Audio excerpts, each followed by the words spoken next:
नमस्कार साथियों, आशा करता हूँ आप सभी अच्छे होंगे।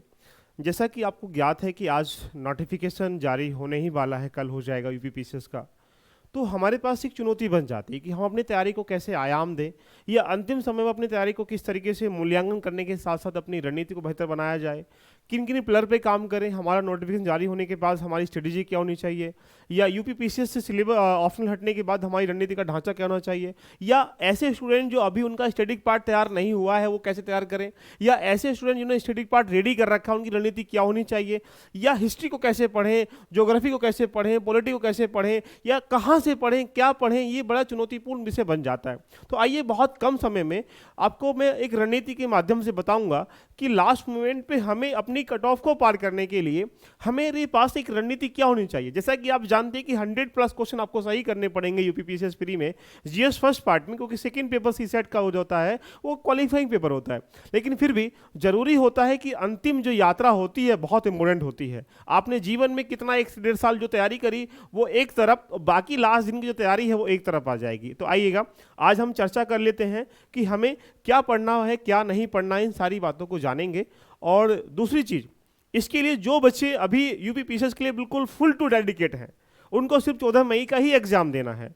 तो नीचे दिए गए कमेंट पे आप ध्यान रखना, लिंक पे डिस्कशन में टेलीग्राम पे ज्वाइन कर लीजिएगा और मुझे यहाँ पे डायरेक्टली नीचे कमेंट कर दीजिएगा, जिससे मैं आपको एक ग्रुप में भी ऐड कर लूंगा और मैं बताऊंगा कि पीसीएस के लिए क्या क्या स्ट्रेटेजी होनी चाहिए। ये आपके लिए कहीं ना कहीं बेनिफिशियल मेरे द्वारा किया गया कदम होगा। तो चले आज की जर्नी को हम स्टार्ट कर लेते हैं। इसको 2 शब्दों पे तोड़ेंगे। बहुत सारे स्टूडेंट की तैयारी जो होगी वो स्टैटिक पार्ट जो उसका रेडी हो चुका होगा। तो अब यहां कहा जाए तो मूलतः 2 प्रकार के स्टूडेंट होंगे। एक वो स्टूडेंट होंगे जिनका स्टैटिक पार्ट रेडी हो चुका है, और एक वो होंगे जिनका स्टैटिक पार्ट जो अभी भी क्या है वो इनकम्प्लीट है। तो अब ये विषय बन जाता है कि ये विद्यार्थी क्या करें और ये वाले विद्यार्थी क्या करें। ये दोनों विषय पर हम विस्तारपूर्वक चर्चा करेंगे। अगर जिन लोगों ने अभी स्टैटिक पार्ट रेडी कर लिया है तो सबसे बढ़िया विषय है कि बिल्कुल सही बात है, नोटिफिकेशन से पहले ये माना जाता है कि यदि आपने अभी स्टैटिक पार्ट रेडी नहीं किया है तो आप अपनी तैयारी को बेहतर तरीके से अभी तक कर ही नहीं पाए थे। अब तुम्हें क्या करना है, सिर्फ और सिर्फ रिवीजन पे फोकस करना है। रिवीजन पे फोकस करने के साथ यहाँ पे कोर एरियाज पे फोकस करना है कि ऐसे कौन से विषय हैं जहां से एग्जाम से प्रश्न ज्यादा आते हैं, उसमें कोई डाउट तो नहीं निकल के आ रहा। जैसे मान लीजिएगा एग्जाम की तैयारी 2 तरह की होती है, एक सिलेबस बेस्ड तैयारी करते हैं, एक हम लोग एग्जाम बेस्ड तैयारी करते हैं। तो ये माना जाता है कि लास्ट मोमेंट पे हमें जो तैयारी करनी चाहिए वो सिलेबस बेस्ड ना करके वो एग्जाम बेस्ड करनी चाहिए। जैसे तुम्हें अब कोर एरिया डिफाइन करना पड़ेगा कि आपके जो पिलर हैं, अभी पॉलिटी में कुछ ऐसे एस्पेक्ट मान लीजिएगा, कुछ ऐसे एरियाज हैं जहां से प्रश्न आते ही आते हैं, जैसे राइट से प्रश्न आते हैं या ड्यूटी से प्रश्न आते हैं, डीपीएसपी से प्रश्न आता है, पार्लियामेंट से प्रश्न आता है। तो यहां ऐसे एरिया को हमें डिफाइन करना पड़ेगा। उसके बाद आप थर्ड पॉइंट पे जाएंगे कि आप टेस्ट पे फोकस कर लीजिएगा। डेफिनेटली टेस्ट को 2 पार्ट में कन्वर्ट करिएगा। एक पहला पॉइंट बन जाएगा पीवाईक्यू के माध्यम से, जितने भी लास्ट के 5 से 10 साल के पेपर हैं वो आपके टिप पे होने चाहिए। इसका मतलब है कि यदि आने वाले यूपीपीसीएस में ये कहा जाता है, ये कहा नहीं जाता, ये होता ही है, 30 से लेकर 35% जो पेपर है कहीं ना कहीं लास्ट ईयर के पेपर के क्वेश्चन से या उनके टॉपिक से लिंक हो जाता है। तो पहली आपकी जरूरत है कि रिवीजन आपने करने के साथ साथ ये देखना है कि ये टॉपिक मेरे रेडी है या नहीं है।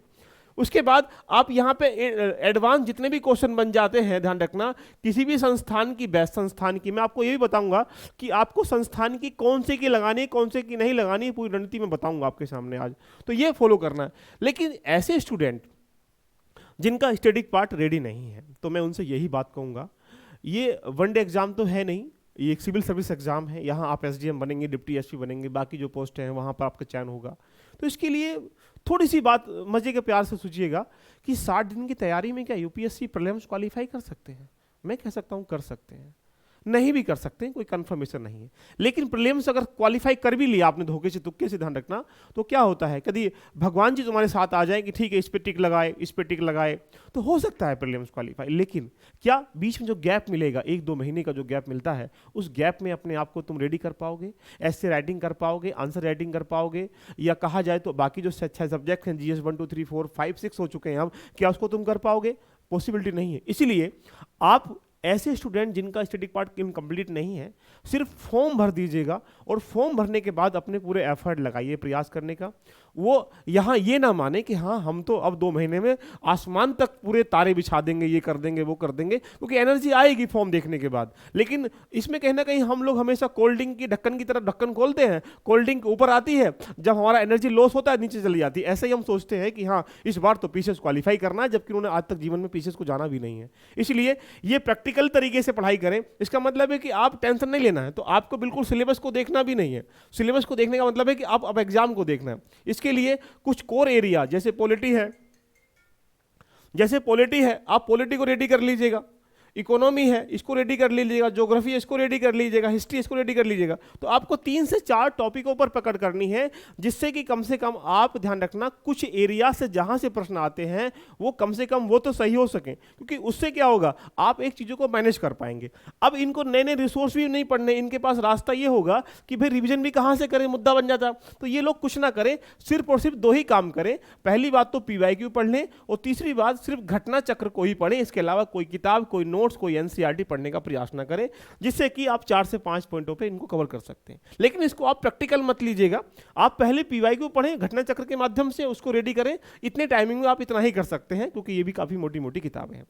आइएगा अब हम बात कर लेते हैं कि हमारी पूरी स्ट्रेटेजी क्या होनी चाहिए। इसके बारे में पूरी फिल्म को बनाते हैं, और आपकी हेल्प करने के लिए नीचे डिस्क्रिप्शन में लिंक दिया हुआ टेलीग्राम का, आप वहां ज्वाइन हो जाइएगा। बहुत सारे नोट्स मैं वहां आपको अपलोड कर दूंगा, बहुत सारी स्ट्रेटेजी बार बार मैं आपको बताता रहूंगा, तो ये सारी कहानी वहां मिलती रहेगी। पहली बात करें हम लोग हिस्ट्री पे, देखिएगा हिस्ट्री पे देखा जाए तो लगभग लास्ट ईयर के पेपर को एनालाइज कर लिया जाए तो 20 से लेकर 25 प्रश्न होते हैं। इसको 3 पार्ट में बांटें तो एंशिएंट, मिडाइवल और मॉडर्न, राइट। तो ऐसे स्टूडेंट अब लास्ट मोमेंट पे एंशिएंट को, मिडाइवल को छूने का प्रयास भी ना करें। पहली बात सुन लीजिएगा ध्यान से, आपको मॉडर्न पर फोकस करना है।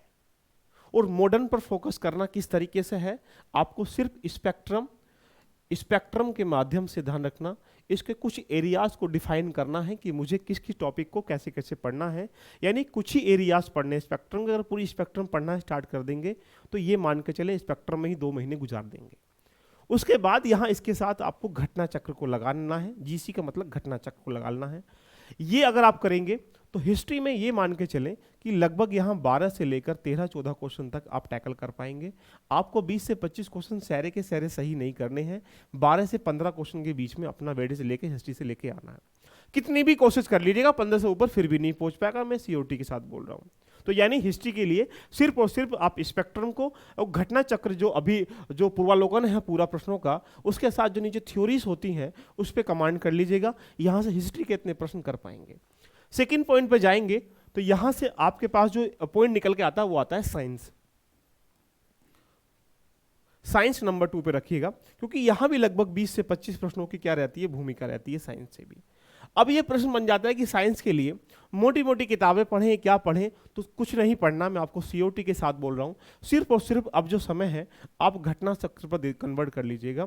तो यानी कभी सोचो कि लूसेंट की साइंस पढ़ लेते हैं, फला आदमी के नोट्स ले लेते हैं, दृष्टि के या बाकी जो भी इंस्टीट्यूट वगैरह इनके वो कर लेते हैं, तो उनसे थोड़ा दूर हो जाइएगा, कोई समय बहुत सीमित दायरे में बचा हुआ हमारे सामने। तो सिर्फ आप घटना चक्र को फॉलो कर लीजिएगा। ऐसा करने से ध्यान रखना वहाँ आराम से जो प्रश्न है 20-25 से उनको देखा जाए तो यहाँ आप लगभग 15 से 20 क्वेश्चन आराम से टैकल कर सकते हैं, या 15-16 क्वेश्चन आराम से टैकल कर सकते हैं। तो साइंस के लिए सिर्फ ये रिसोर्स अपने टेबल पर रखें, हिस्ट्री के लिए ये रिसोर्स अपने टेबल पर रखें।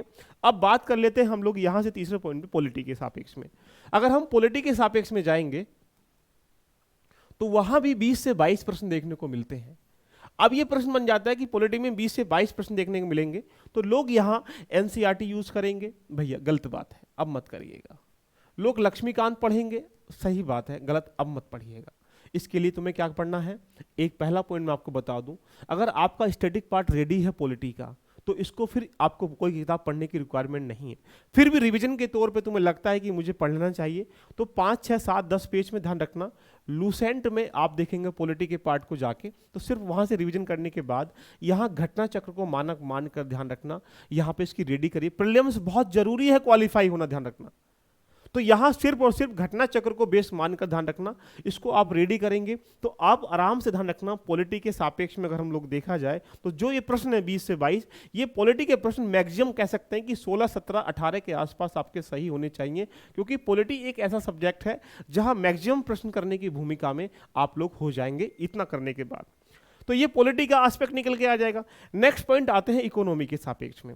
जब आप इकोनॉमी की तरफ जाएंगे मेरे प्यारे बच्चों, तो वहां पे अगर देखा जाए तो एवरी ईयर में लगभग 10 से 12, 15 प्रश्न बीच में देखने को मिलते हैं। तो इकोनॉमी से 10 से 12 प्रश्न देखने को मिलते हैं। अब इस 12 प्रश्नों को कन्वर्ट कर लीजिएगा। बजट से प्रश्न आते हैं, इकोनॉमिकल सर्वे से प्रश्न आते हैं और स्टैटिक पार्ट से प्रश्न आते हैं।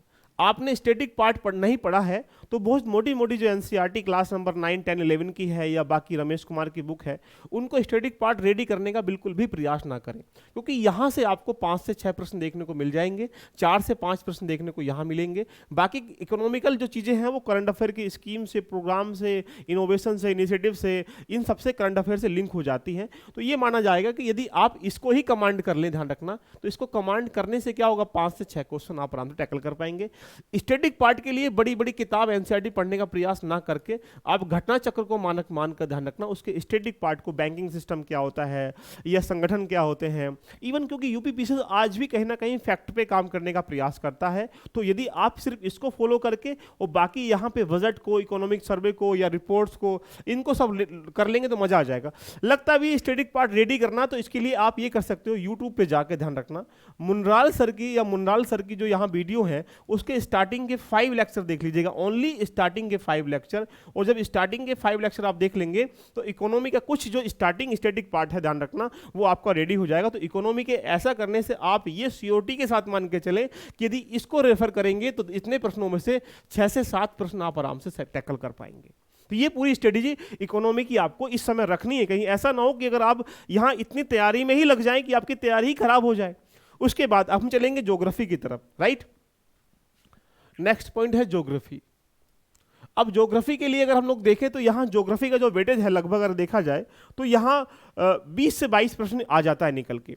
तो यहाँ आपको कुछ भी नहीं करना है ज्योग्राफी के लिए, कोशिश ये करनी है सिर्फ 11वीं क्लास की एनसीईआरटी के मेन टॉपिक को ध्यान रखना, कवर करना है, सिर्फ मेन टॉपिक को। इसलिए मोटी मोटी किताबें महेश कुमार वर्डवाल या बाकी जो मायूसेन सर है, बाकी जो किताबें मार्केट में अवेलेबल हैं, उनको अभी इस समय इग्नोर मारना है। 11वीं क्लास की एनसीईआरटी के साथ बस आपको घटना चक्र को रेफरेंस के तौर पर रखना है, और मैपिंग से 1-2 प्रश्न आ जाते हैं तो मैपिंग को भी ध्यान रखना, यहाँ तैयारी करनी है। यदि आप इतना करेंगे तो यहाँ आराम से, उसके साथ अगर लगता है कि मुझे और भी जरूरत है तो यहाँ आप जीएस पॉइंटर आता है घटना चक्र का, तो जीएस पॉइंटर को भी इसके साथ में इंटरलिंक कर सकते हैं। इससे क्या होगा कि आप फैक्चुअल चीजें को भी जान पाएंगे, बनाए चीजों को जान पाएंगे, मैपिंग भी कर पाएंगे, लास्ट पेपर भी देख पाएंगे। सिर्फ ये रिसोर्स आपकी टेबल पे होने चाहिए। ऐसा करने से ध्यान रखना आप कम से कम 15 से 16 प्रश्न ज्योग्राफी से आराम से टैकल कर पाएंगे। उसके बाद चलते हैं हम लोग इन्वायरमेंटल पे। देखिएगा इन्वायरमेंटल में आप जाओगे तो लगभग आप प्रत्येक वर्ष 10 से 12 प्रश्न देखने को मिलते हैं। अब इन्वायरमेंट 10 से 12 प्रश्न देखने का मतलब है कि यहाँ पे हम लोग बड़ी बड़ी किताबें जो हैं, चाहे किसी संस्थान की हो या फिर राजगोपालाचार्य की हो या बाकी जितनी भी संस्थान परीक्षा वाणी की हो या किसी भी किताब की ना हो, उन सबको साइड में रख देना है, क्योंकि जितने भी इन्वायरमेंटल प्रश्न देखने को मिलते हैं वो करंट अफेयर से मिलते हैं। इसके लिए आप कुछ मत करिएगा, ओनली विजन की ध्यान रखना। विजन की 365 आती है, 365 को रेफरेंस के तौर पर रख ली, क्योंकि विजन की 365 में 2 पार्ट में कन्वर्ट होता है करंट अफेयर। यहाँ पे एक पॉइंट में यहाँ 20 से 30% जो बातें होती हैं यहाँ पे विजन 365 में, वो क्या होती है, करंट को लेके होती हैं, और बाकी 60 से लेकर 70% जो बातें होती हैं वो स्टैटिक पार्ट को लेके होती हैं, क्योंकि वो स्टैटिक पार्ट को यहाँ करंट के साथ जोड़ लेते हैं। इसीलिए कहा जाता है कि इन्वायरमेंटल के लिए सिर्फ और सिर्फ आपको विजन 365 के रूप में पढ़ लेना है।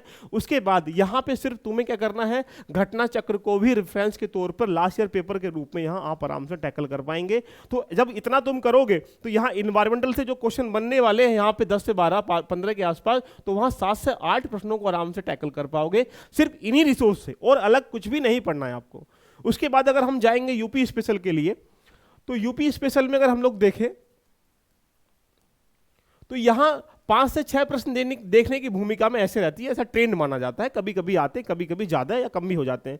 लेकिन यूपी स्पेशल के लिए आपको कुछ नहीं करना है, किसी की भी ध्यान रखना, छोटी किताब, पतली किताब, जैसे परीक्षावाड़ी भी आती है, घटना चक्र भी आती है, किसी को एक तौर पर रख लीजिएगा जहाँ से वहाँ पे करंट की योजनाएं, कुछ इनोवेशंस, कुछ प्रोग्राम, कुछ इनिशिएटिव जो लिए हैं सरकार ने हाल ही में, या कुछ आंकड़े जो स्टैटिक पार्ट में यहाँ पे लंबाई चौड़ाई या यहाँ पे जो बाकी जो प्रशासनिक ढांचा है उसको आप आराम से रेडी कर लेंगे, तो यहाँ से आने वाले जो 3 से 4 प्रश्न है आराम से इसको टैकल कर सकते हैं यूपी स्पेशल के माध्यम से।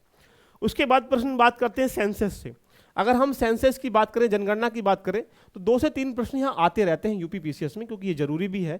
तो यहाँ इसके लिए आपको कोई कुछ नहीं करना है, टेलीग्राम चैनल पे देखिएगा जाके, वहाँ मैं आपको नोट्स फॉरवर्ड कर दूंगा, जो वहाँ से सेंसस की पूरी कहानी वहाँ होगी, आप उसको सिर्फ मेरे नोट्स से रेडी कर लीजिएगा। तो यानी इन सब के लिए मैं टेलीग्राम पे लिंक दे दूंगा आपको, और ऊपर से वहाँ नोट्स अपलोड करा दूंगा, जो आपके लिए लास्ट मोमेंट के लिए पूरी रणनीति तरीके से आप तैयारी कर पाएंगे।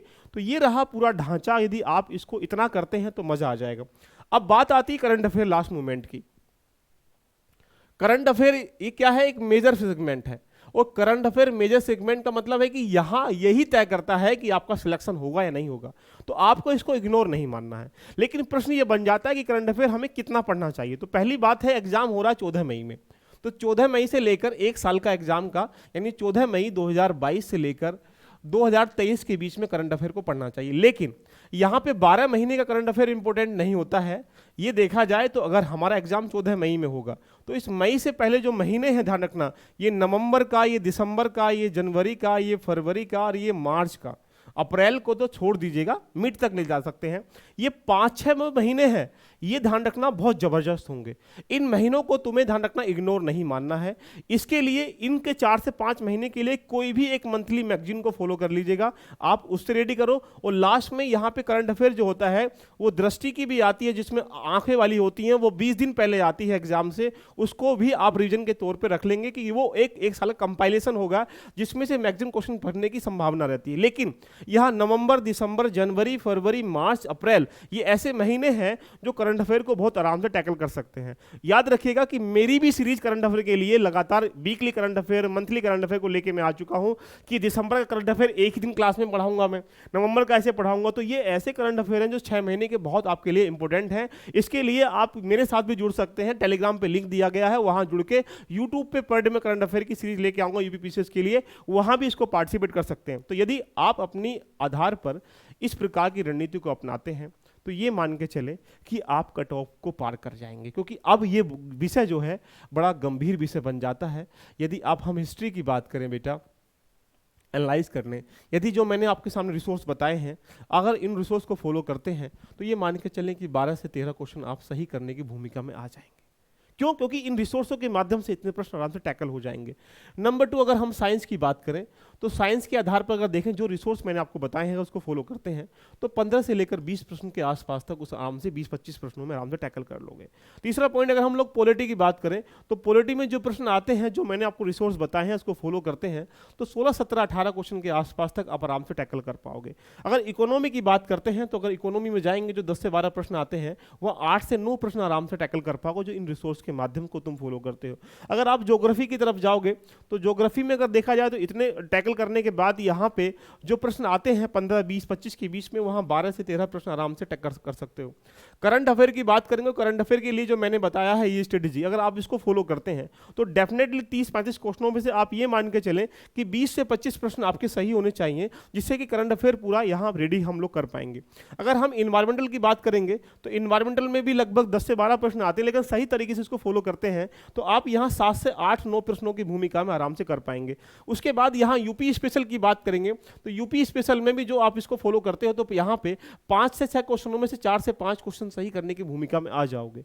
यदि आप सेंसस को इस तरीके से रेडी करते जो मैं पढ़ाऊंगा तो वहां 2 से 3 प्रश्न जो आते हैं उनको सही तरीके से कर पाओगे। यदि ये आपका ट्रेंड है, ये आपका एनालिसिस है, ध्यान रखना, ऐसा करने से आप आराम से 103 या 105 प्रश्नों के करने की भूमिका में पहुंच जाओगे, जो कि आपके लिए 90 प्रश्न सही करना क्या है, अनिवार्य है। तो ये रही पूरी रणनीति।